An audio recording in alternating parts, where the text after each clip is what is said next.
वाणी इतनी मूल्यवान है, इतनी मूल्यवान है, इतनी मूल्यवान है कि तीनों लोगों की संपत्ति चुका कर भी वाणी का मूल्य नहीं चुकाया जा सकता।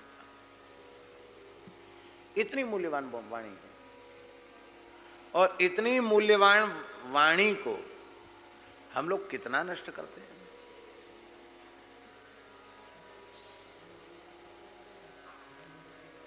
वाणी की यथार्थ में वाणी की पूरी महिमा समझ में आ जाए तो व्यक्ति मौन हो जाएगा। बोले क्या बोले, मौन हो जाएगा। वाणी की महिमा ही समझ में नहीं आई।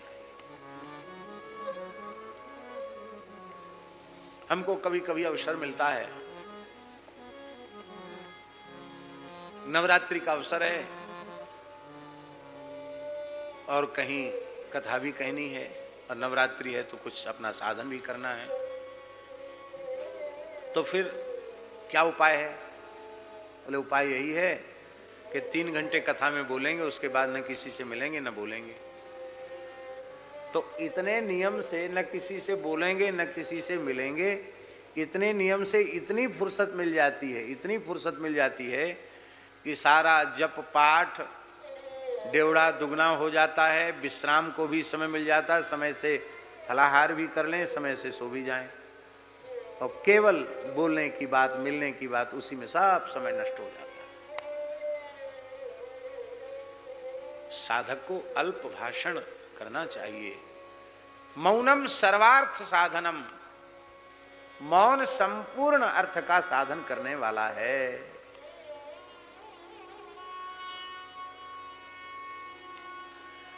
प्राचीन परंपरा जो थी उपदेश की, वो सूत्रात्मक ही थी। इसलिए हमारे यहां नारद भक्ति सूत्र, पातंजलि योग सूत्र, ब्रह्म सूत्र, व्याकरण भी महर्षि पाणिनि के सूत्र, उसके भी मूल 14 सूत्र, चतुर्दश माहेश्वर सूत्र।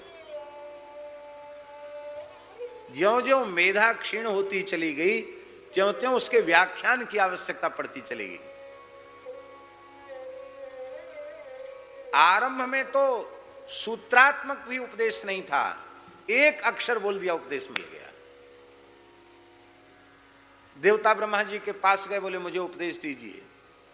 ब्रह्मा जी को वाणी का महत्व मालूम है। ब्रह्मा जी बोले द इति।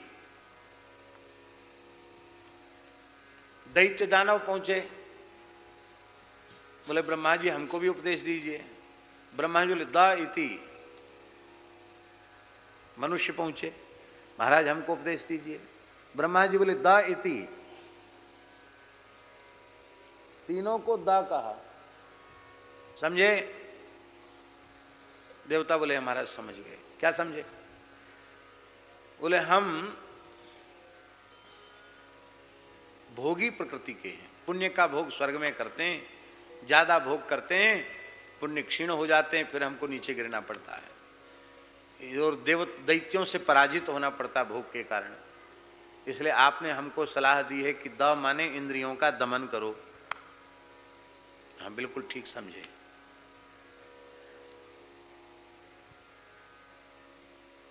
दैत्यों से पूछा तुमने क्या समझा? दैत्य बोले महाराज हमारे कोई अलग से सिंह पूंछ थोड़े ही आपने बना दिए हैं, हम लोगों में निर्दयता है, किसी प्राणी पर हम दया नहीं करते हैं, इसलिए हमको दानव कहते हैं, दैत्य कहते हैं, राक्षस कहते हैं। यदि हम दया भाव धारण कर लें तो हम भी पूज्य हो जाएंगे। अब बिल्कुल ठीक समझा, तुम्हारा कल्याण सब प्राणियों पर दया करने में है, फिर तुम असुर नहीं रह जाओगे, फिर तुम दैत्य नहीं रह जाओगे। मनुष्यों से पूछा तुमने क्या समझा? मनुष्यों ने कहा महाराज हमने यही समझा कि मनुष्य यह जानता है कि सब कुछ नष्ट हो जाने वाला है, फूड़ी कौड़ी भी साथ जाने वाली नहीं है, लंगोटी भी तो साथ लेके नहीं जा सकते। फिर भी मनुष्य दिनों रात भोगों के संग्रह में, संपत्ति के संग्रह में लगा हुआ है। लोभ पूर्वक छल कपट दंभ का आश्रय लेकर के धन ये न के न प्रकार धन का संग्रह हो, इसी में लगा हुआ है। तो आपने हमसे कहा कि भोग मत करो, दान करो। द माने दान, माने तुम्हारे व्यवहार से परिवार, तुम्हारे अपने और अपने परिवार के कुटुंब के व्यवहार से जो भी कोई वस्तु पदार्थ अधिक है, उस वस्तु पदार्थ को जो अभावग्रस्त प्राणी हैं, जिन्हें उसकी आवश्यकता है और उपलब्ध नहीं हो रहा है, उनको आप दो। इसी का नाम दान है। दान दो प्रकार का होता है। एक तो शास्त्रीय नित्य नैमित्तिक दान, उसमें तो शास्त्रीय व्यवस्था है, ब्राह्मण को दान देना चाहिए, संकल्पित दान। दूसरा दान, दान दरिद्र को दीजिए मिटे दरिद्र की पीर। संत वाणी में कहा गया, जो भूखा प्राणी है, प्यासा प्राणी है, वही दान का पात्र है। वस्त्रहीन व्यक्ति किसी जाति का हो, ठिठुर रहा है ठंड से, वो वस्त्र का पात्र है। रोगी का कोई संप्रदाय होता है? रोगी की कोई जाति होती है क्या? कोई भी रुग्ण मनुष्य औषधि का, चिकित्सा का अधिकारी है। आपके पास है तो आप उसकी चिकित्सा कराइए। शिक्षा, चिकित्सा, अन्न, वस्त्र, इसका अधिकार सबको है कि नहीं? आपके अपने भोगने से ज्यादा है और दूसरों के पास बिल्कुल भी नहीं है, आप उनको दीजिए। इसी का नाम दान। मनुष्य का कल्याण इसी में है। प्रगट चार पद धर्म के कलिमहु एक प्रधान, ये न के न विधि दीने दान करे कल्याण।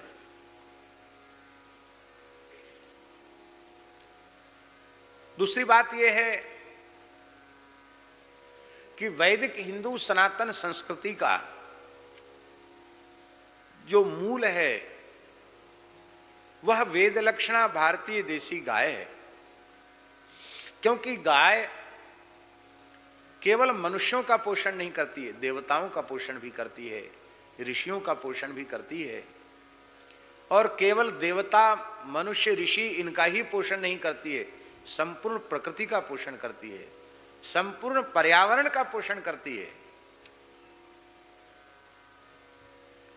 स्वयं धरित्री है, वो धारण करने वाली है। इसलिए धरती माता का जो आधिदैविक स्वरूप है वह गाय का ही है। इसलिए गाय और पृथ्वी में अभेद है। जैसे धरती ने सबको धारण कर रखा है, ऐसे ही गौ माता ने सबको धारण कर रखा है। गाय न होती तो ये सृष्टि न होती। इसलिए गौ सेवा करना ये धर्म है। हमारे महाराज जी कहते थे, भक्तमाली जी महाराज जी कहते थे, पंडित जी, और सब कार्य अपनी सामर्थ्य के अनुसार करने चाहिए, पर गो सेवा सामर्थ्य से अधिक करनी चाहिए महाराज। और सब काम अपनी सामर्थ्य से करो, गो सेवा सामर्थ्य से अधिक करो।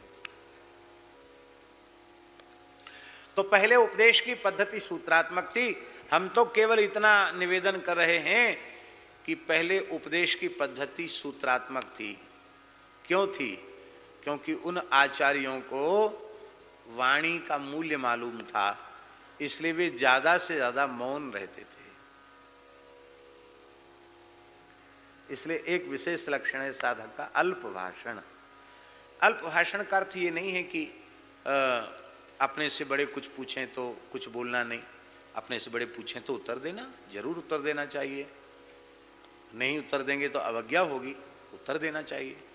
व्यर्थ में जो बात करने का कोई मतलब नहीं है, ऐसी बातें नहीं करना। बहुत से लोग मौनी तो हो जाते हैं, पर जवान से जितना बोलते उससे ज्यादा लिखते हैं वो। अरे भाई, पर मौन होने का क्या मतलब है? हूं करेंगे, ज्यादा से ज्यादा लिखेंगे, समझ में नहीं आएगा तो फिर गुस्सा भी करेंगे कि हमारी बात समझता क्यों नहीं है। तो इतना तुम्हें व्यवहार करना ही था, तो फिर मौनी होने का स्वांग क्यों किया? मौन होने का मतलब है वृत्ति का मौन हो जाना। आवश्यक हो तो लिखने की आवश्यक तो लिखो, लेकिन दिन भर लिखते ही रहो तो मुंह से न बोलने का क्या मतलब हुआ? इसलिए जिह्वा से भगवत गुणगान करना, खूब कीर्तन करना, गीता भागवत रामायण का उच्चारण पूर्वक पाठ करना, बाकी परनिंदा पर चर्चा न बोलना, इसी का नाम है मौन, इसी का नाम है अल्प भाषण, कम बोलना।